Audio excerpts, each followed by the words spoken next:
Salam alaikum, bienvenue dans notre podcast Sœur Sereine. Tey dañuy def débriefu épisode 14, 15 et 16 de la série Takuma Devon Prod. Je pense que série épisode 15 bi li ma si gën a marqué mooy Calmy et Bass. Je savais que Calmy dina jox Bass chance am parce que boo xoolee nu mu doon agir da ngay xam que ni kii dafay sagu mais yaakaaru moon que ne lay dem directement si Takuma. Wane na beaucoup d'incohérence parce que mënuma comprendre nan nga bañee nit parce que dafa mën a fen daf la nëbb loo xam ne nii c'était très important pour toi nga jékki saa yi fàtte loolu yëpp ne ko léegi pour te racheter tu dois m'épouser alors que il y a même pas 5 minutes assise Bass ne valait même pas son temps. Calme Big Me là, elle est en train de Mhm. manger le mariage.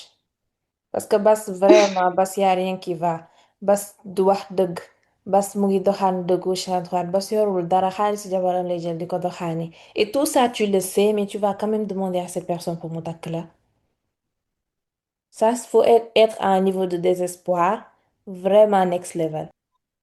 Mais on peut se demander aussi est-ce que nekkul di céder à la pression vu que collègue mi ñu ngi sëy ndànk-ndànk moom aussi mu bëgg jëkkër à tout prix ba mu jaral ko muy baisser ay standard am mais Bass boo xoolee ci ay action wam boo xoolee ci ni mu comporté woo depuis le début de la série Bass il ne cherche pas une deuxième femme. Bass bu ñuy xool ci premier épisode bi il avait rendez-vous à Katusha moom dafa bëgg koo xam ne nii enfin juste une femme avec qui passer du bon temps Maîtresse lay war. double bi daal loolu la maîtresse lay wax il ne cherche pas une femme. Que c'est avec Bas, c'est baisser ses standards. Parce que elle avait quel standard pour atterrir à Bas? Bas, il y a zéro standard en vrai. Peut-être qu'elle est juste désespérée de. Je pense que dafa Elle est désespéré. désespérée.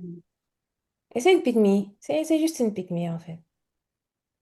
C'est une pique me man elle m'a perdu bi mu commencé di trouver Aziz ay excuse waa mais dañ ko influencé mais tayu ko yow gis nga que ni moom monogamie la bëggoon signé mais dañ ko influencé bref mag bu toll ni Aziz kan moo koy influencé. Et Aziz, Ken forcé wu ko mu signer monogamie, polygamie. C'est lui qui a donné sa parole qu'il allait signer monogamie. Dem ba foofu noonu changer. Mhm. Donc, moom lépp lu xew c'est de sa faute en fait. Et là, comment il est en train de se comporter? C'est comme si dafa nekk di retourner situation bi. Que ne moom victime la. dafa retourné situation ba pare def boppam nit ku nekk ci digg bi xamul li xew bu Mariama mere muy faire le choqué waa qu'est-ce qui se passe la moo xew lam scène bi la moo ko fi jar alors que yàgg na tay li nga def toi-même tu sais ce que tu as fait. Et jéem a retourner situation bi Je def pense Mariama la vilaine. Mariama, ànduma ak moom si lu bari, mais cette fois-ci, je la blâme pas du tout. Sa réaction est très très compréhensible. Parce que mënoo promettre ni ki benn affaire ba pare faire son opposé. Yaa ngi yàq relation bi ngeen nekkoon di construire.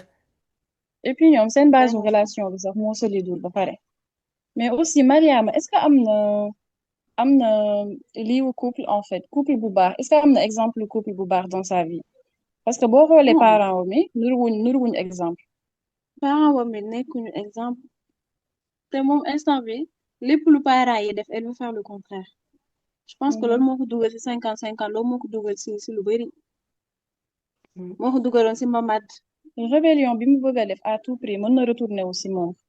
Donc parents mi ñoom tamit benn couple bu horrible. Oh. Papay Mariama tàng na Catastrophe. xamul boppam soxor na.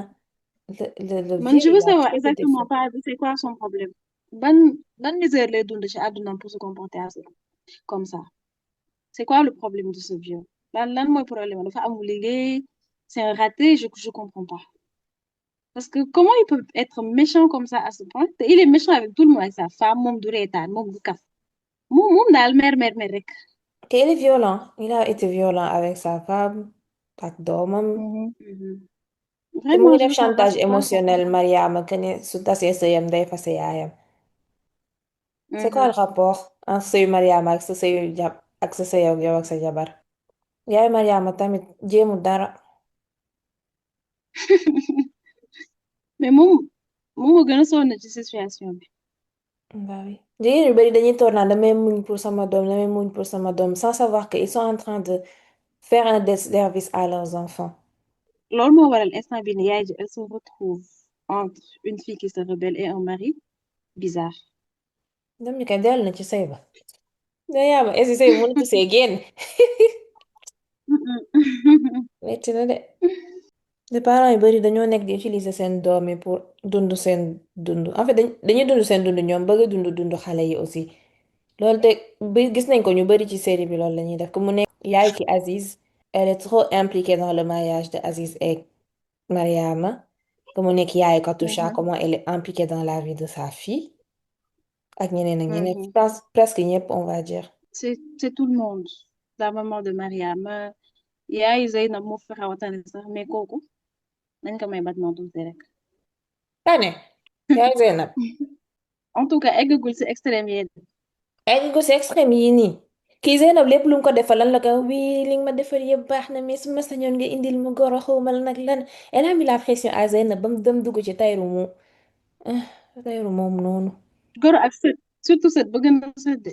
waaw sa fille qui fait tout Mhm. pour être parfaite c'est jamais assez ce qu'elle fera tant que indiwul leneen encore leneen kooku moo fa tane yaay Katoucha je pense que c'est la pire moom beneen niveau de C'est la pire. contrôle et de manipulation la nekk moom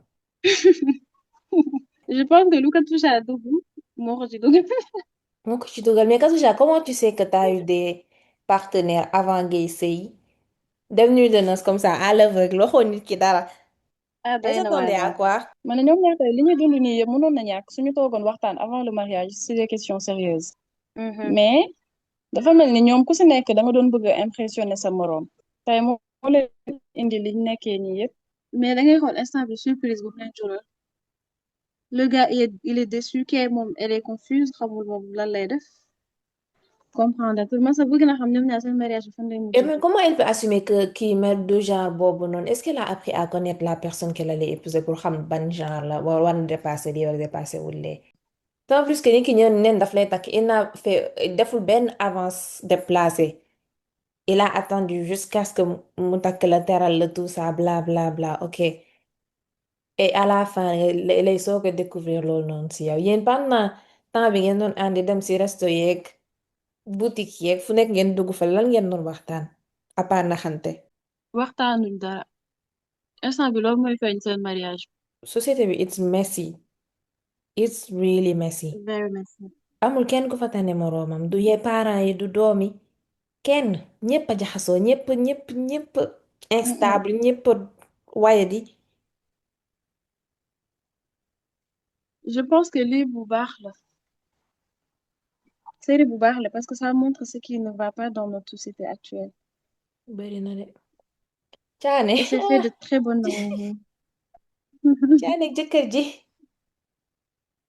Chane c'est une jalouse maladie mais man je la comprends personnellement. caane elle est un peu trop sur le dos de son mari quand même à l'accuser de tromperie matin midi soir Mhm. En tout cas ne def attention mën nga accuser ni ba mu jekk saa rek ne xam nga lan la man puisqu'on m'accuse de faire ça tous les jours xaaral ma dem def ko une bonne fois pour tout. Il y a des gens qui fonctionnent comme ça. waaw dama ne répétition mën na implanter idée bi si boppu jëkkër ji. Elle en fait trop pour man. Exactement. Elle est complexée. parce que bu ngi si xale bu jigéen bi xale bu jigéen wan ko ginnaaw wag bi caane mënatul nelaw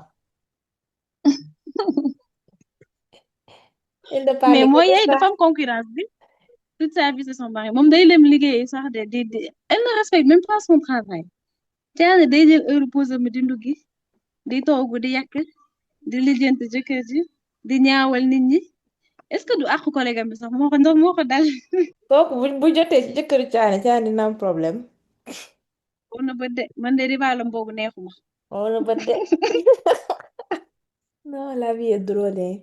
caane ma chérie nga xamal li lay yor te nga lijjanti leneen je pense que son mari là il va tomber parce que yeewut boppam bi ndox nekk si moom mi ngi kii mu ngi koy kàmbal mais gisul loolu yëpp moom gisu ko jabar ji moo ko njëkk a gis moom balaa mu koy gis je sais pas vous mais man Maimouna elle me fait trop de peine am parent bu addict dafa metti.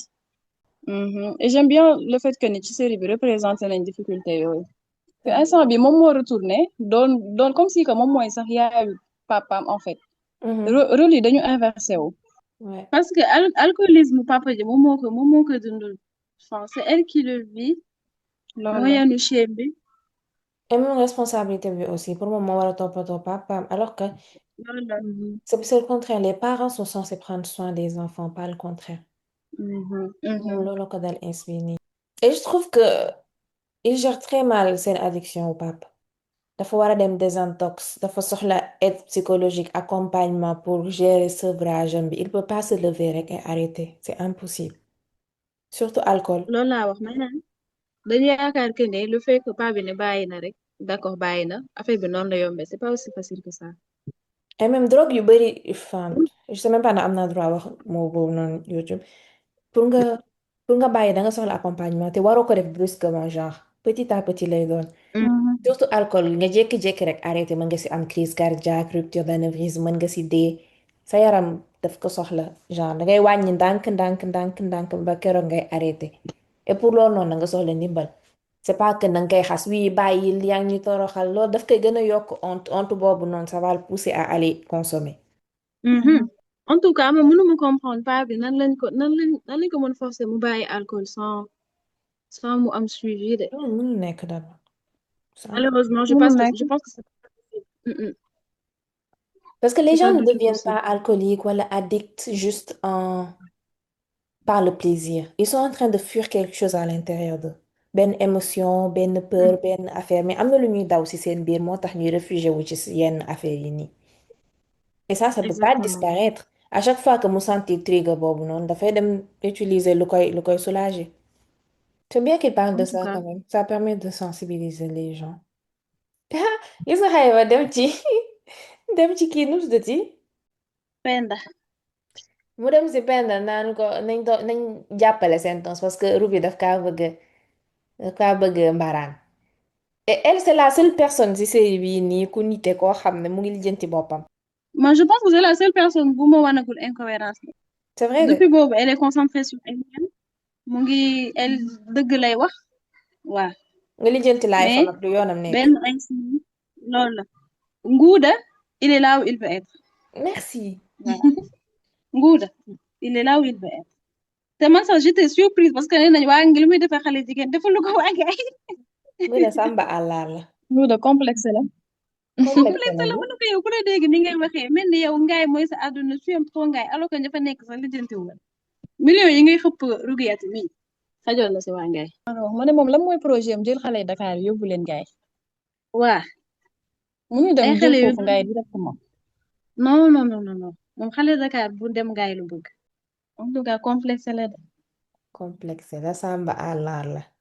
Faut pas le sauver laisser-le avec Mhm. Ruby. moom li ko Ruby def yépp ne créel Mhm. na ko fi ay rab bay ñëw neen da koy faj noonu. moom sax dafa nekk mag nag pour soog a am jabar lan la doon xoole année yi vraiment daa man kaa guuta jaaxal na Njaga daal dof la ab dof. dof muy naan est-ce que amul jabar bu nekk ngaay bu mu fa bàyyi baax na kii boo demee il nous prépare des surprises. Au moins, il donne l'argent, c'est bien. Merci beaucoup de nous avoir écoutés. N'oubliez pas de vous abonner, de liker et de partager. À la prochaine.